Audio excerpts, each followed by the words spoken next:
and welcome back to this episode of DagoPod podcast. I am your host, CJ Schumacher, along with my co-host. I'm Joey Stafford.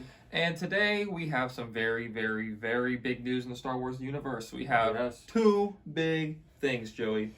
Yes. Yesterday they dropped the cast for the Obi-Wan Kenobi show coming out. Which is really cool because they're about to start shooting here in April, which is very, very soon. Yes. It won't come out till probably close to summer of 2022, late spring of 2022, which is feasible. Most likely I would see it happening closer to 2 years from now rather than, next year. But that's the way it is. And then also the Bad Batch official trailer has dropped. So for this episode, we're going to be discussing both of those.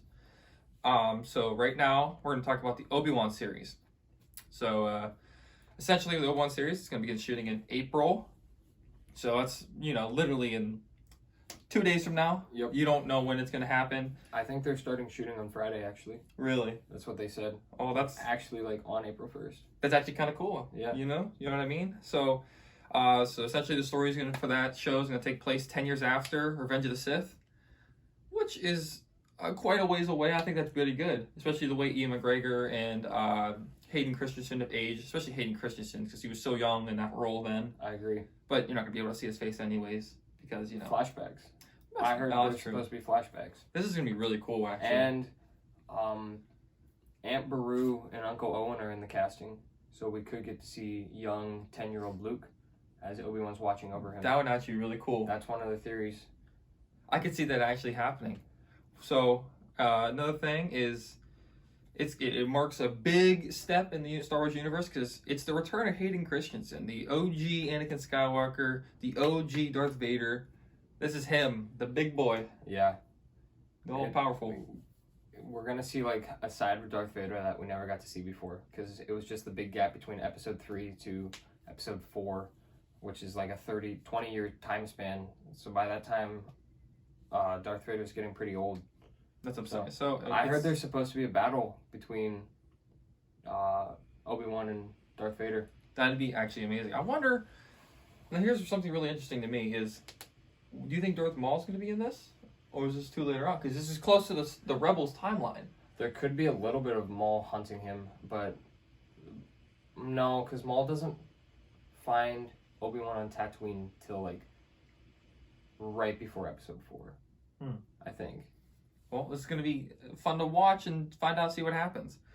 So, like I said, it brings back Hayden Christensen. So, it's executively produced by Kathleen Kennedy, which she's the one that decided to bring back the script and get rewritten, which I think is smart of her. Instead of putting out some trash to just make some money, this is the real deal quality. I like that. Kathleen Kennedy, good job. Michelle Rejwan. Deborah Chow, which that's a 3 powerful female lead right there for executive directors. The OG, Ewan McGregor. Yeah. I mean, if you're gonna have a series about Obi-Wan, that's what you want on your staff. When they first announced that they were doing the Obi-Wan series, they didn't say who was in the casting for it. And everyone was like, you better use Ewan McGregor or else we're going to be mad. But they were like, yeah, we're not going to cast Ewan McGregor. But originally they reached out to him before they even planned the series. So they planned on him all along, but they were just teasing with us that they weren't going to have him on. I mean, you have to have Ewan McGregor there. Yeah. You have to. It's going to be written by Joby Harold. Sounds like a great guy. Know nothing about him. But I think and also casting is done by Carmen Cuba. Here's one thing though, a lot of female leads, they actually are Disney's giving a whole movie or a whole show. I'm pretty sure it's either the Ahsoka show or it is going to be Analyte that they're giving an all-female director to. She's going to be executive director and producer. So I think that's kind of cool. Some big names in the show. We got Moses Ingram, Joel Edgerton, Bonnie Pais, which is the OG Aunt Peru. Beru, my bad. Kumail Najidine, Indira Varma, Rupert Friend, O'Shea Jackson Jr., Sung Kong, Simon Kessel, and Benny Safdie. Yeah, I'm not gonna lie. I don't know any of them. I don't know too much about them. I looked up some of these names. There's 4 big names that I looked up in here. We got Bonnie Pice, which her major roles that I found on IMDb is Aunt Beru in Attack of the Clones and in Revenge of the Sith. Now, I don't know where she was in Attack of the Clones, but IMDb gives her the credit. So when Anakin goes back, all to Tatooine. Yeah, and she's just dating Owen. Owen Lars. My leg. And then per IMDb, now this is pre-production, she's supposed to appear in 6 episodes as Beru Lars. See, so we're gonna, I guarantee you we're gonna get to see a glimpse of Luke each episode. Yes, which is gonna be cool. One thing to note is originally they planned on doing an Obi-Wan movie, but instead they switched it to the 6 one-hour episodes. So if you think about it, we're getting basically a whole trilogy worth of like movie time just for Obi-Wan. I think there's going to be another season or something along the line. There's going to be something sneaky. They're telling us this now, but plot twist, there's going to be another one. I doubt it. I don't doubt that because Disney likes money. That's true. So we got Kumail Nanjiani. Some major roles for him. The Big Sick, the Lego Ninjago movie, Jeez. Men in Black International, and surprisingly, Gay of Thrones. Not Game of Thrones, Gay of Thrones. Yes. What is that? I don't know. Found it. Thought it was funny. So I put it in. So then we have, per IMDb, this is pre-production. He's supposed to appear in 6 episodes. So that's going to be kind of cool. Soon Kong, which if you like some Fast and Furious movies, that's your boy. Some major roles are Raya and the Last Dragon, which is a newer Disney Plus movie. Hawaii Five-0, which is a TV show, and then I think 3 or 4 Fast and Furious movies. Which one's he in Fast and Furious? The Asian one. The one that dies in Tokyo Drift? Probably. I don't know. I never watched them. Jeez. But he's in them, and it gives him credit in the multiple ones. Because I looked, and he's in 9. He's also in 5. Fast 5. He's in number 9. He was in Tokyo Drift. He's also in the first one. All right. So him as well. 6 episodes. And then we have good old Hayden Christensen, which I thought was a huge deal. Yeah. Star Wars Episode 1, 2, and 3. Excuse me, 2 and 3, not 1. He's not in 1, but episodes 2 and 3. And then he's heard in the episode 9 when Rey is. Yeah. I don't know. I didn't like that part. I thought that part was kind of cringy. When all the voices are speaking. Yeah, I thought it was cool to hear like Samuel Jackson in there, Hayden Christensen in there, Ewan McGregor. What's his face? Played Qui-Gon. Liam Neeson. Yeah, Liam Neeson. It's cool, but I also thought it was kind of cringy. So the thing about IMDb is it only credits Bonnie and Hayden for parts, because that's who they're going to play. So Bonnie's going to be Beru, and per IMDb, Hayden Christensen is supposed to be in 6 episodes as Darth Vader. So we'll see what happens there. Like you said, though, there's going to be some flashbacks. So we'll see definitely how that works. With that, I'm very excited for it. I'm really glad they released this. Yeah. And I don't know. You got any other thoughts on it, Joey? I think we're going to see a lot of things that no one's going to be expecting. I agree. Well, they really have left a lot out. I heard a theory of Ahsoka on her quest for Ezra, like, swings past Tatooine and meets up with Obi-Wan. I could see that would be like intertwining. A really big reunion between Obi-Wan and Ahsoka. That'd be really cool. We actually would see a live action interaction between them. Yeah. Which would be actually really cool. We didn't get that in Revenge of the Sith. We didn't get that in Attack of the Clones. Mm-hmm. Which Attack of the Clones, he wouldn't have had it. But in Revenge of the Sith, we don't get that. So that's pretty cool. And hopefully we get to see some, like, it'd be cool if they have some live action Rex come back into the mix. That would be cool. Because the only time we could see live action Rex is, I'm pretty sure in Attack of the Clones or in Revenge of the Sith. Or, if you all don't know, it's a little Is Easter. Rex in Revenge of the Sith? I'm pretty sure he is. Him and Cody. You see Cody, but you don't see Rex. Well, maybe. The only time we see the 501st in the actual movies is when they do the Temple March and he kills all the young ones. Because at that time, Rex would be at the Siege of Mandalore. True. So that could be. I could be wrong on that note. Don't quote me. But it'd be really cool because the only time, little Easter egg that you get to see Rex officially, I guess, is in Return of the Jedi on Hoth. Oh, not Hoth, excuse me, Endor. Yeah. Moon of Endor. Which is pretty cool. The old guy. Take a look. If you're watching this, I know you are. Or if you're listening to this, I know you are. check it out. You can look it up. It's canon. So that's our thoughts on the Obi-Wan series. We're pretty excited. We're going to keep you up to date as that comes about and as we go. But now, for this part of the episode, we're going to talk about the main thing for today in the Star Wars universe. If you go on Star Wars website, this is the big kahuna. Star Wars, The Bad Batch. Yep. They released the official trailer. Really excited for it. We have yet to see it. We're going to live react to it right here. We're here. First look is right now for you guys. Yep. So basically the Bad Batch is coming out on May 4th. May the 4th be with you. May the 4th be with you. On Disney Plus, because, we're going to make everything exclusive. Yep. Which I kind of like that, though, for them, being that they own it. I don't know. I don't like the way some of this streaming stuff is going. Because now Paramount's getting it. Like, who the hell is going to watch Paramount? I know. But it is nice, though, because we are getting more shows out of it. Like, not only Star Wars, but Marvel and stuff. We're getting all this more exclusive stuff. I agree.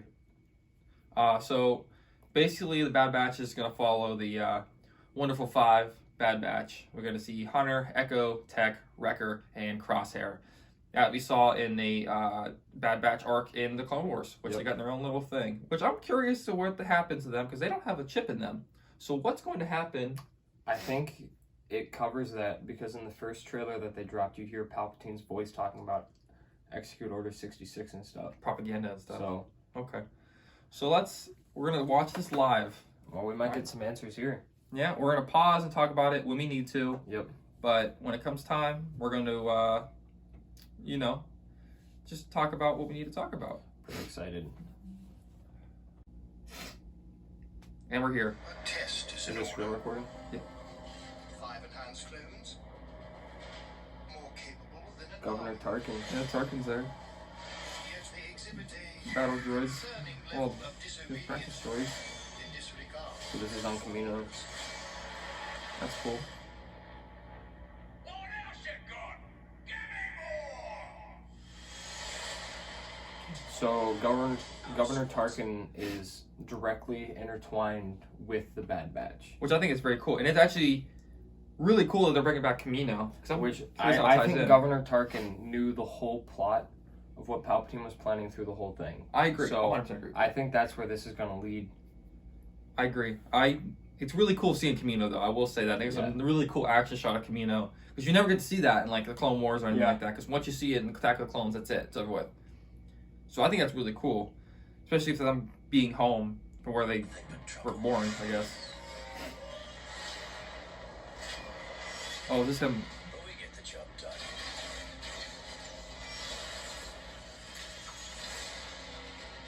You're Clone Force 99.